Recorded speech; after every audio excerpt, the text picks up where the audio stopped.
Good morning students. जैसे कल हमने एक कविता शुरू की थी वृक्ष। इसमें हमने पढ़ा था कि किस प्रकार एक नन्हा बीज धीरे धीरे वृक्ष का रूप लेता है और क्या हुआ था उसमें तने, डालियाँ, पत्ते, फूल, फल सब हमारा जो बीज था धीरे धीरे जब बढ़ने लगा था उस पर आ गए थे।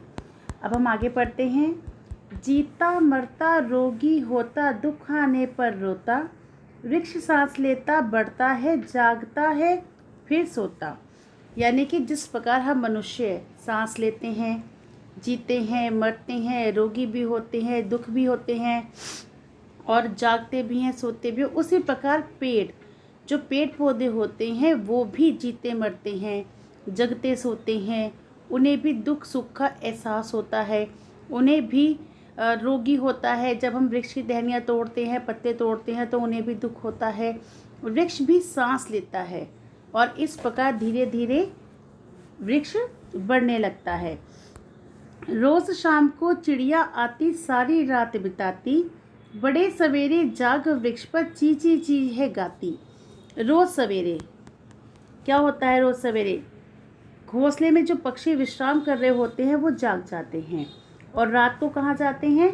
अपने अपने घरों में। और चिड़िया अपना घोंसला कहाँ बनाती है? वृक्ष पर। इसलिए कहा है कवि ने रोज शाम को चिड़िया आती, कि वृक्षों की शाखाओं पर चिड़िया जो अपना घोंसला बनाकर रहती हैं वो रोज शाम को वापस अपने घरों में आ जाती हैं और उस पे उन घोंसलों में अपनी सारी उम्र बिताती हैं। पर सवेरे होने पर क्या करते हैं पक्षी?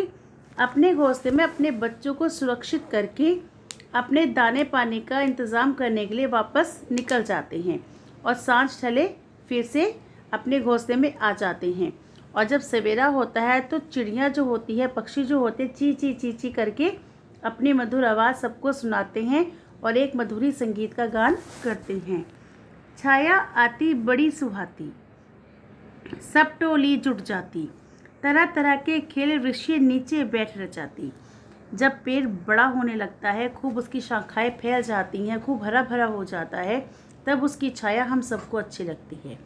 यदि ऐसा होता भी, हम कहीं रास्ते में जा रहे होते हैं, कोई वृक्ष की छाया आती, कहते थोड़ी देर आराम कर ले, उस समय हमें वृक्ष के नीचे बैठना, आराम करना बहुत अच्छा लगता है, बड़ा ही सुहाता है और हम सब एकजुट होकर वहाँ पर बैठ जाते हैं। ऐसे ही बच्चे खेलते हुए धूप में जब परेशान हो जाते हैं, गर्मी लगने लगती है, तो वृक्ष के नीचे जाकर थोड़ी देर विश्राम करते हैं। इसीलिए कवि ने यहाँ कहा है छाया आती बड़ी सुहाती, यानी कि वृक्ष की छाया जो है वो सभी को बहुत अच्छी लगती है। सब टोली जुट जाती और आने जाने वाले जो यात्री होते हैं, खेलने वाले जो बच्चे होते हैं, सब वहाँ वृक्ष की छाया के नीचे जाकर विश्राम करते हैं। तरह तरह के खेल वृक्ष के नीचे बैठ रचाती और इस प्रकार बैठकर बहुत देर खेल जो वृक्ष के नीचे हैं बच्चे रचाते हैं, मतलब खेलते हैं। इस प्रकार धीरे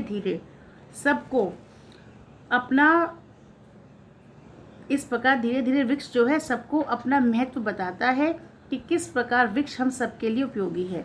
किन किस चीज़ों के लिए वृक्ष हमारे लिए उपयोगी है? सबसे पहले वृक्ष पर जो फल, फूल, पत्ते आते हैं वे हमारे लिए उपयोगी होते हैं। कुछ वृक्ष हमारे लिए औषधि का भी काम करते हैं। हमें फूल, फल, सब्जियाँ ये सब भी वृक्षों से ही मिलती हैं। यहाँ तक कि हम जिन घरों में रहते हैं उन घरों में बहुत सी चीज़ें हैं, जैसे लकड़ी का फर्नीचर वगैरह, वो सब हमें कहाँ से प्राप्त होता है? वृक्षों से। वृक्षों की छाया भी हम सबको बहुत अच्छी लगती है। वृक्ष के नीचे हम आराम करते हैं, ठंडी छाया उसकी जो होती है हमें बहुत अच्छी लगती है।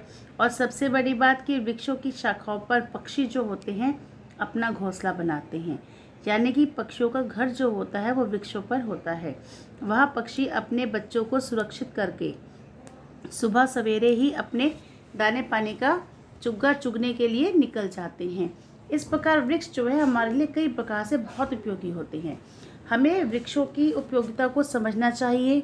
और वृक्ष देखिए अपने सिर पर सारी गर्मी सह लेता है और फिर हमें ठंडी छाया देता है। गर्मी सर्दी हर मौसम सबसे पहले वृक्ष ही झेलते हैं। और धीरे धीरे क्या होता है? धीरे धीरे हम सब अब क्या करते जा रहे हैं? वृक्षों को धीरे धीरे नष्ट करते जा रहे हैं, जो नहीं होना चाहिए। हमें वृक्षों को लगाने पर अधिक बल देना चाहिए, क्योंकि वृक्ष हमारे लिए बहुत प्रकार से उपयोगी हैं। इनकी उपयोगिता का अपने शब्दों में हम शायद बखान नहीं कर सकते। वृक्ष की उपयोगिता हम सबके लिए ज़रूरी है और वृक्ष के द्वारा हमारे आसपास का जो वातावरण होता है वो भी शुद्ध होता है, क्योंकि वृक्ष हमारी जो ये धरती है, हमारी धरा जिस पर हम रहते हैं, इसकी शोभा होती हैं। और सबसे बड़ी बात, पर्यावरण का संतुलन बनाए रखते हैं ये वृक्ष। इसलिए हमें वृक्षों को लगाना चाहिए, इन्हें नष्ट नहीं करना चाहिए, क्योंकि वृक्ष हर तरह से हमारे लिए उपयोगी हैं। तो बच्चों, ये थी हमारी कविता जिसे हमने पूरा किया। और अब हम करेंगे इसका बुक वर्क है, वर्ड मीनिंग है, क्वेश्चन आंसर है, जो हम स्टेप बाय स्टेप अपनी क्लासेस में करते रहेंगे। अब आप अपनी पोएम को पढ़िए दोबारा से और वृक्ष के महत्व को समझिए और एक एक वृक्ष सब बच्चे ज़रूर लगाइए।